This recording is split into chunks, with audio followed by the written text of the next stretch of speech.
Welcome to red TV. నేను మీ తేజ. కేపీహెచ్పిలో ఒక దారుణమైన సంఘటన జరిగింది.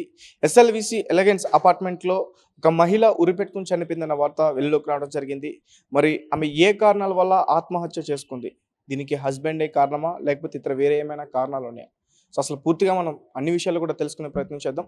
ప్రస్తుతం అయితే మనకి ఇక్కడికి రావడం జరిగింది. ఇక్కడ చాలామంది కూడా మాట్లాడడానికి మాతో నిరాకరిస్తున్నారు. అయితే ఒక మహిళ మాతో మాట్లాడడానికి మాట్లాడతానని చెప్పింది. ఒకసారి మాట్లాడే ప్రయత్నం చేద్దాం ఆమెతో. అసలు ఏంది, ఆమె ఎవరు, ఆమె ఎప్పటి నుంచి ఇక్కడ ఉంటున్నారు, అసలు ఏం జరిగింది, ఏంటి? ఎన్ని సంవత్సరాలు అవుతుందో మాకు తెలియదండి. మేమైతే వచ్చి 3 సంవత్సరాలు అవుతుంది అంతే. ఇక్కడికి ఓకే. మీరు పైకి వెళ్తా ఉంటారా క్లీన్ చేయడానికి? అవి వాళ్ళ ఇంట్లో పని చేస్తాం. మాట్లాడతారా ఆమెతోటి? ఆవిడే మాట్లాడుతుంది. ఆంటీ ఆంటీ అంటదా. చాలా మంచిది మనిషి. అంత వాళ్ళకి పిల్లలు ఉన్నారా? లేరు. పిల్లలు లేరు. వాళ్ళు ఇక్కడ ఎన్ని సంవత్సరాల నుంచి ఉంటున్నారు? మాకు తెలియదండి. నేనైతే 3 సంవత్సరాల నుంచి ఉంటున్నాను. 3 సంవత్సరాల నుంచి వాళ్ళ ఇంట్లో పని చేస్తాను. అంతవరకు మీరే పని చేస్తారు వాళ్ళ ఇంట్లో? అంటే మీరు పైకి వెళ్ళినప్పుడు ఆ భర్త కానీ ఆ భార్య కానీ గొడవలు పడడం అట్లా? అస్సలు చాలా మంచిగా ఉంటారు ఇద్దరు. నేను ఉన్నది చెప్తున్నాను కదా, చాలా మంచిగా ఉంటారు. అంతే, అంత మించింది ఏమీ లేదు. అంటే ఇంత ఓకే మంచుకుంటున్నారు, కానీ ఇలా సడన్ గా మీ ఊరు వేసుకోవడం ఏం నాకు తెలీదు. అది అయితే తెలీదు. నేను పని చేసేసి నేను 6 పని చేసి నేను బయట పనికి వెళ్ళిపోయాను. ఇంక ఇప్పుడు ఇదే టయానికి వచ్చాను అంతే. ఓకే. సో మీరు వచ్చేసరికి ఆమె అక్కడ ఊరు పెట్టుకుని ఉందా? నేను పైకి కట్టలేదు. నేను వచ్చేదోడికే శవం లేదు, పట్టుకెళ్ళిపోయారు. నేను ఇదే వాళ్ళ హస్బెండ్ ఎలా ఉంటారు ఇక్కడ? మంచిగానే ఉంటాడు. మాట్లాడతారా అందరితోనే? అందరితో సరదాగానే మాట్లాడతాడు. కానీ అందరు గొడవ ఉండదు. కానీ మాతో అయితే బాగానే మాట్లాడతాడు. తన పని తందే, తన ఉద్యోగం తందే. ఎవరితో గొడవ పెట్టుకుంటాం అలాగే ఏం ఉండదు. మంచోడే మనిషి. ఓకే. ఏం చేస్తారు ఆయన? జాబ్ అయినా చేస్తారా? ఏమో తెలియదండి. తెలియదు. అతను జాబ్ కూడా తెలియదు. ఆవిడ చేస్తుంది జాబ్. అయితే ఆమె జాబ్ చేస్తుందా? ఇతను ఇంటి దగ్గర ఉంటాడా? ఇతను ఇంటికాడే ఉంటాడని మరి నాకు తెలియదండి. అతను జాబ్ గొడవ గట్రా తెలియదు. అలాంటివి తెలియదు. మనం చెప్పకూడదు, చేయకూడదు. అయితే అంటే నిన్న ఇప్పుడు ఆమె ఉరి పెట్టుకున్న టైంలో హస్బెండ్ ఇంట్లో ఉన్నాడా లేడా? ఏమంటే తెలదండి. నేను లేను కదా. లేనప్పుడు నేను ఉన్నదా లేని నేను చెప్పకూడదు. లేదండి, నాకు తెలదండి. వాళ్ళ కుటుంబ సభ్యులు ఎవరన్నా వచ్చి ఇక్కడికి ఆందోళన చేయడం, గొడవ పెట్టుకోవడం అట్లా ఏమన్నా జరిగాయా? ఏం లేదు. లేదు. అప్పుడు ఎప్పుడైనా నీతో ఎలాంటి విషయాలైనా షేర్ చేసుకోవడం? పని వాళ్ళతో షేర్ చేసుకుంటారేటండి.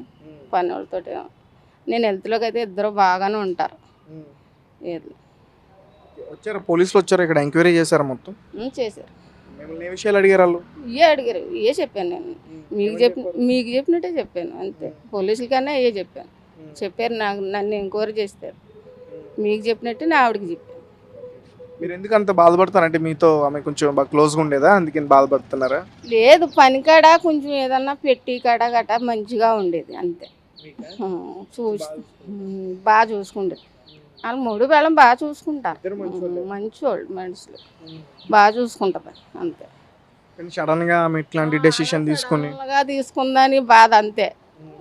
ఇంత మంచోళ్ళే ఇద్దరు. మంచిగా చూసుకుంటారు. వాచ్మెన్ మంచిగా చూసుకుంటారు.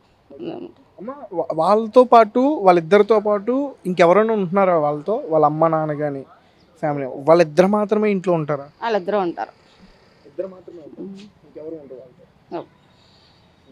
వాళ్ళిద్దరు ఉంటారు. ఎప్పుడు మాట్లాడు ఆమెతో నువ్వు?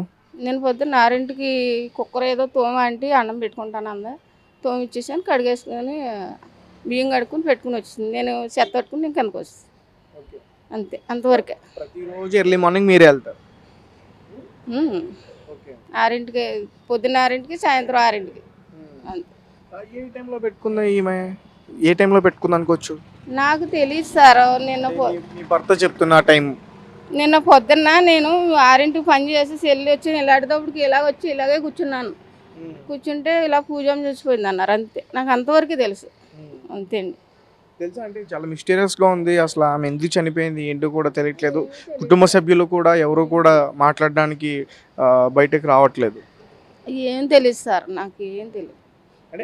మీరు అని చెప్పండి. అంటే మీ దగ్గర నుంచి చూస్తారు, రెగ్యులర్గా కలుస్తారు కాబట్టి భర్త మీద ఏమైనా అనుమానం పడొచ్చా?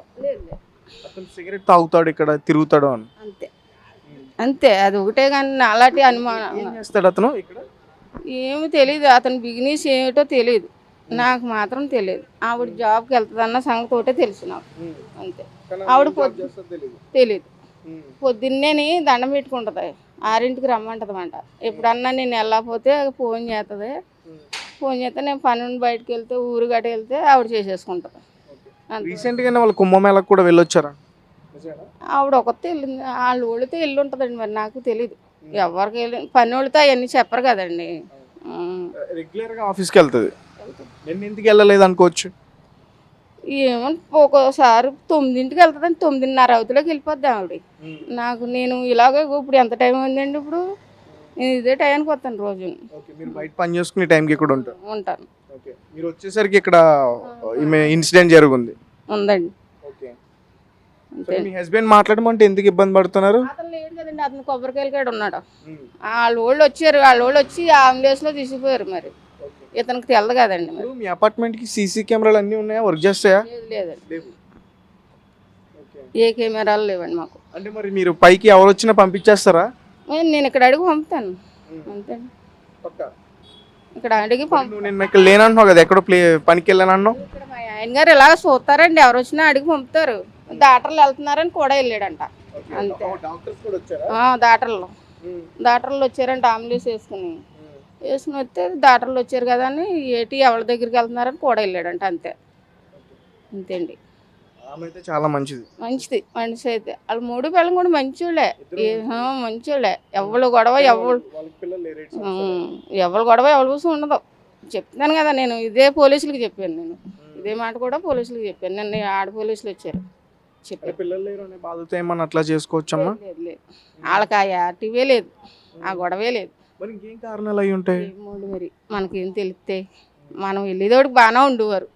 మనం వెళ్ళేదోడికి ఇంచక్కా చేసుకునేవారు, ఇంచక్కా ఉండేవారు. అంతవరకే. Thank you.